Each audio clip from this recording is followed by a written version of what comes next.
gray area for me. But the breadth is looking okay. Aditya Naren joins us. Let's take the conversation forward. Aditya, fantastic to have you back and thank you for joining us. I may use the word hyper because the hyper bull market continues both locally and globally. We saw numbness in mid and small cap stocks, but the benchmark indices are holding on beautifully. So what's next? What is in store for the second half of this year? Well, I would tend to believe that at some level you just need a certain amount of stepping back and consolidating. The pace of the market's expansion, I think, is far more aggressive than the economic rebound. And to that extent, unless there is an acceleration in the kind of economic rebound that one has seen, I would tend to believe that there should be a little bit of a consolidation, if not actually a little bit of a pullback at the market level. I think you did mention earlier in your commentary that this is a slightly split market in terms of, it's just not a one-way run.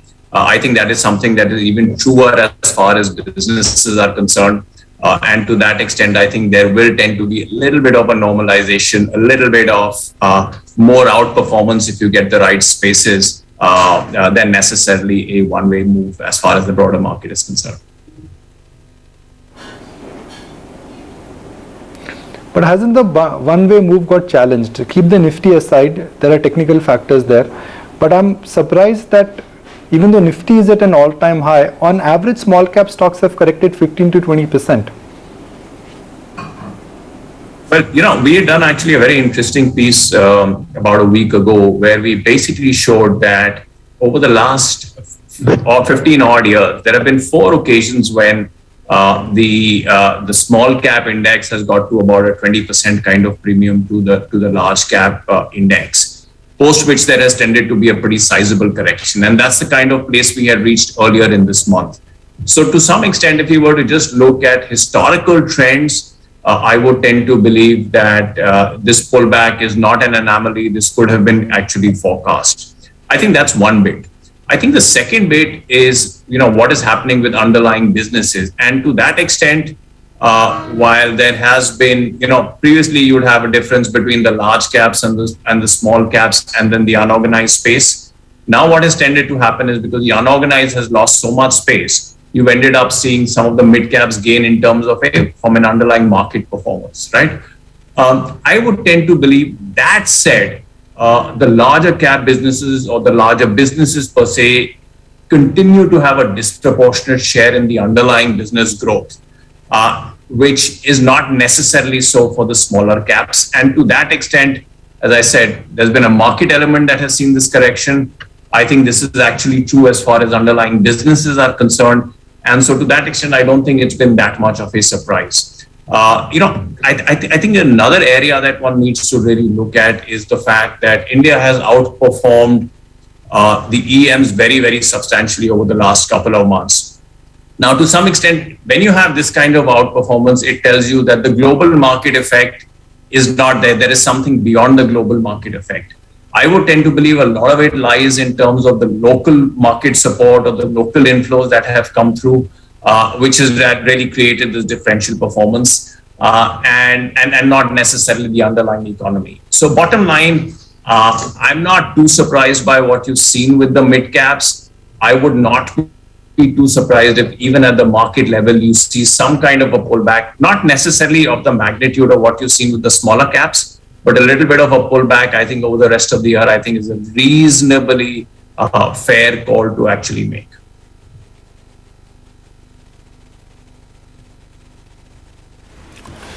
Right. Aditya, just wanted to understand, in terms of a texture for the market going forward from here, do you really need to realign your portfolios? In the interim, it seems that banks have it all going for them. Do you now need to ebb off from IT, allocate more to banks, or do you think it's a rising tide and all will hold up well? So as I said, I think the tide has risen quite a bit in any case, so I don't know whether you should continue to play for a rising tide. But the way we would position our portfolio, and we're not really switching it around given the performance that you tended to see. One is actually we would continue to be reasonably overweight as far as the IT space is concerned, even though stocks have moved very dramatically. And the reason for that is I think the business support you're tending to get there is actually phenomenal. I think the demand cycle for the next 3 to 4 years seems very, very comfortable.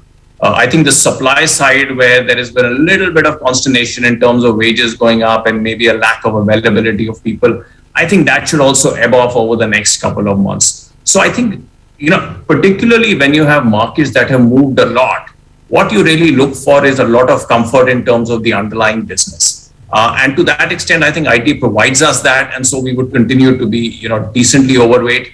If anything, the very sharp rally in the market that we've seen, we would actually tend to believe a place where there is so much business comfort is a place to hide in the event of a little bit of a pullback.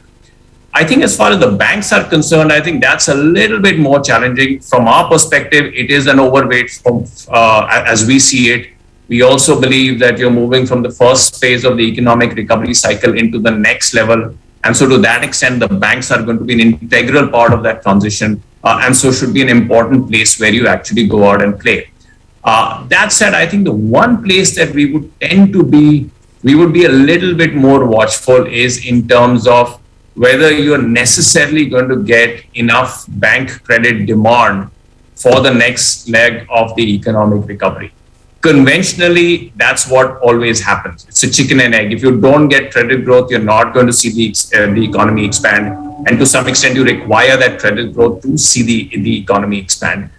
This time, I think in some senses, the setup is more or less the same. I think the difference could be a little bit at the margin, which is in terms of what is the nature of growth that you're going to get. Is it necessarily going to be fixed capital formation driven growth that is going to be the next leg?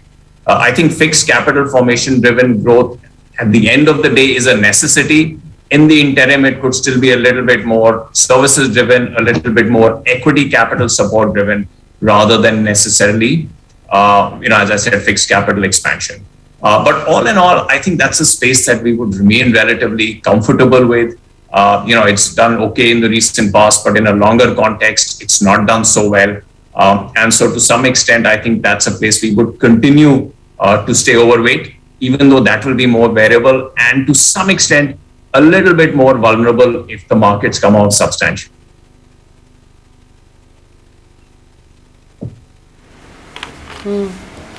Just want to highlight and spend a few minutes on what's going on with telecom. Of course, three factors that really led to that big surge in Bharti, and the street took away with it. The fact that there was hint at a tariff hike, the fact that Sunil Bharti Mittal said that they're not going to be using the funds raised in the rights issue to increase stake in Indus Tower, the fact that he said that ARPUs are going to trend towards 200 rupees in this financial year as well, and also categorically saying that selling more promoter stake would be inappropriate and they have no plans to sell stake further.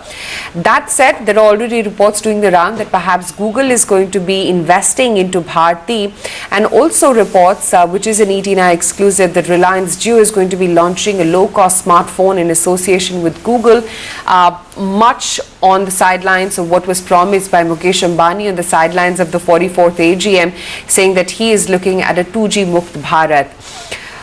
Aditya, as strong as the prospects of it becoming a strong two-player market are getting, how excited are you about the prospects of telecom? Let's just put it this way, that at the end of the day, that is the backbone of the kind of growth you've seen in the economy, and it's then necessarily going to be the backbone of broader growth that you see in the economy. And the fact that it's fundamental or largely become a two-player market, at least in terms of incremental moves, just makes it a very good setup for stocks like these to do particularly well.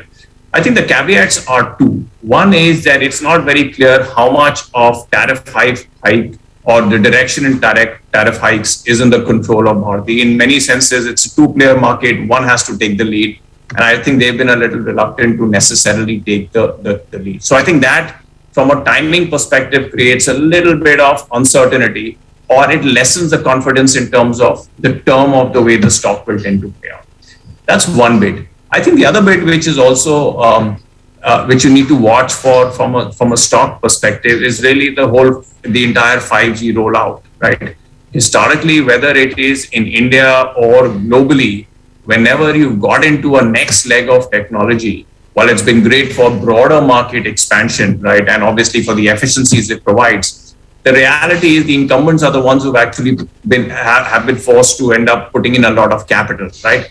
And that is not necessarily good for stock performances. Now, it does not mean that it won't be good for stock performances, but it is not capex of this nature. Given what's happened with India in the past, with telecom in India in the past, the market is just going to be a little bit more watchful.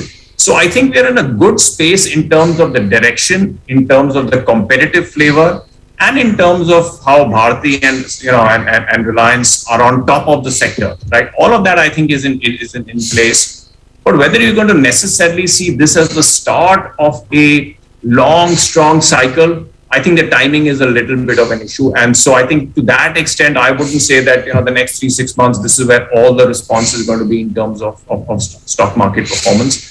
But directionally, you're in a good place. And as far as yesterday's analyst call is concerned, I think, the management has very, very clearly laid out what their thinking is, what their action steps are likely to be.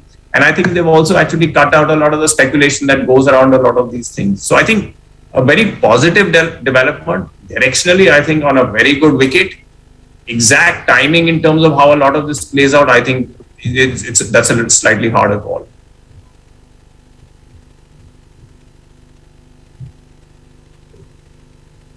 Telecom, when it comes to making that first step towards increasing your pricing, it's been more a factor of how much pressure really do you have on your balance sheet, on your cash flow.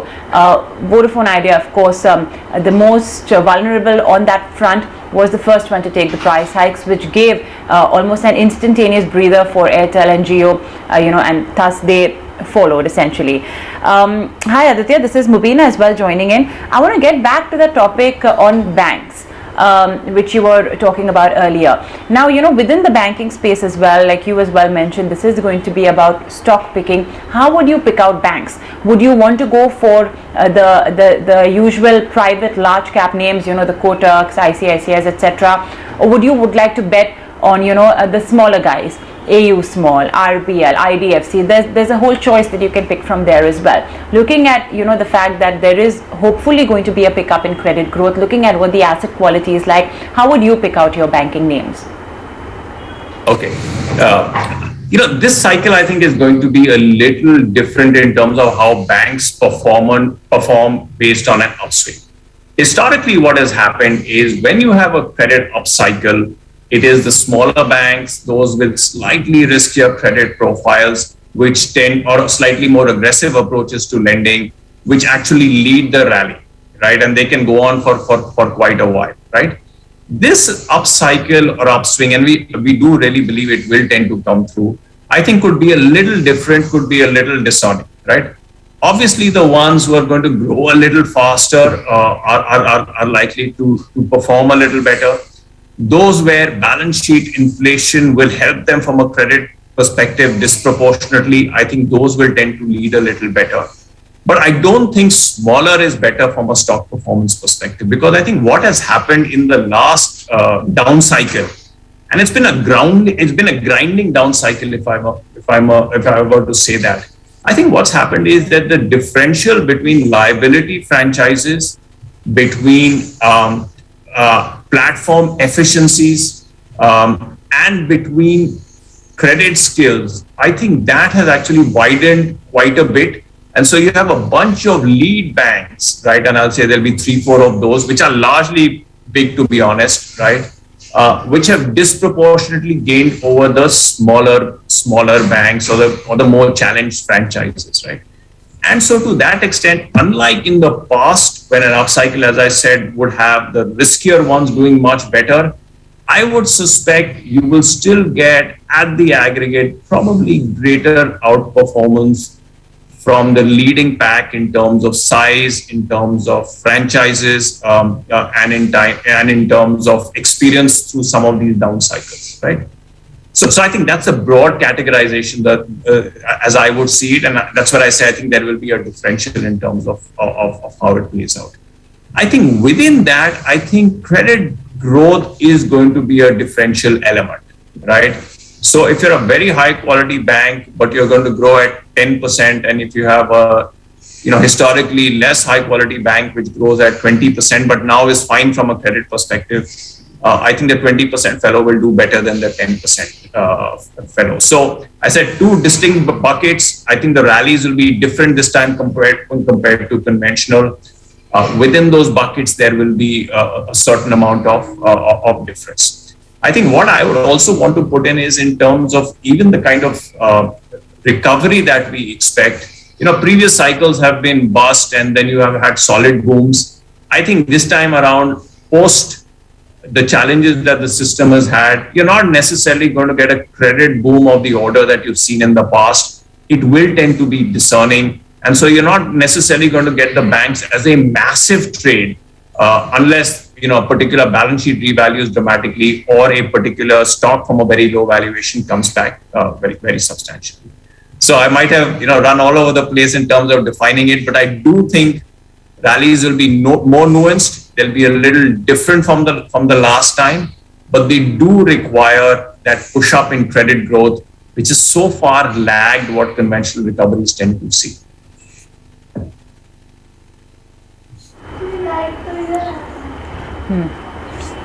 Understood. Now, this is a sector, the auto sector, that's under-owned, underperformed quite a bit. It's really been far away from that momentum trade seen in ITs, metals, etc.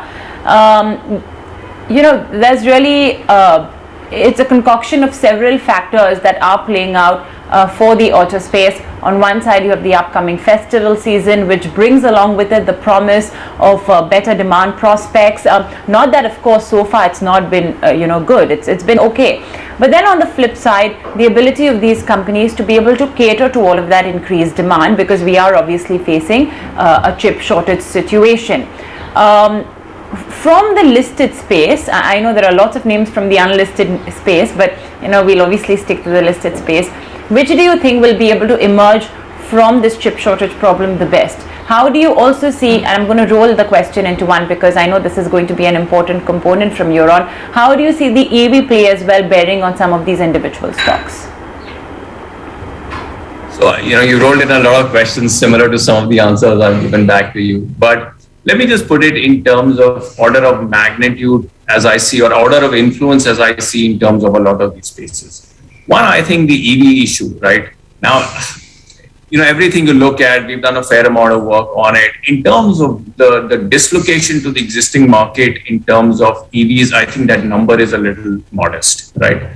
That said, it starts becoming a little bit of an overhang in terms of longer term performance. Simply because if you're saying 8 years down the line, a large part of the market is going to be different from what you're doing currently, it does not support valuation. So I think that becomes a little bit of an overhang in terms of some of these businesses, in terms of how it's playing out. So that's one element. Structurally, I think it has become a little bit of an overhang for the space. I think the second, and this is an order of priority, I think the second is really, and I think it's not enough is being given, it's been focused on this point, is in terms of the demand cycle that you're seeing because of the dislocations on the consumption side in terms of income side, right? I think that's a little bit more challenging than what the market is reading into. Numbers have been soft, but there have been different explanations, whether it is supply chain issue, whether it is chip supply shortage, or whether people are just seeing it as a timing effect, which will come through, once the pandemic lockdowns ease off. I'd be a little bit more cautious there, simply because I think there has been more dislocation on the consumption side for large discretionary items than the market is factoring in. So that'll make me a little bit more cautious, right? And the third bit is the chip problem, which seems extreme at this point in time, but I don't think that is really fundamentally going to change where valuations are going to be. It is a dislocation from a 3 to 6 month perspective, but beyond that, I think it will tend to settle down. So bottom line, if you take all of these into consideration, I think the demand issue will probably drag a little bit longer than the market is anticipating at this point in time. And so we would generally on that space be a little bit cautious. Where there is a certain amount of comfort is in terms of valuations. A lot of these, particularly the two-wheelers, have become much cheaper. Their cash flow profiles continue to be very good, and these are very, very competitive businesses, right? So overall, I would be a little cautious in this space from a demand-led perspective and less of a chip supply perspective, and I would, fundamentally underweight it. Within it, I'd probably have a little bit more comfort on the four-wheeler space than the two-wheeler space, and I would look like some of the globally led companies in this space. Actually, I'd say they're probably better positioned than those domestically. And the same applies to ancillaries, where the demand from a global perspective just might be more robust than from a local perspective. All right. Well, Aditya, it was a pleasure having you with us. Thanks so much for joining us this morning on The Market. Great, thank you. All right, we're going to take a very short break on the show, but we have a very interesting conversation lined up on the other side. You don't want to miss it.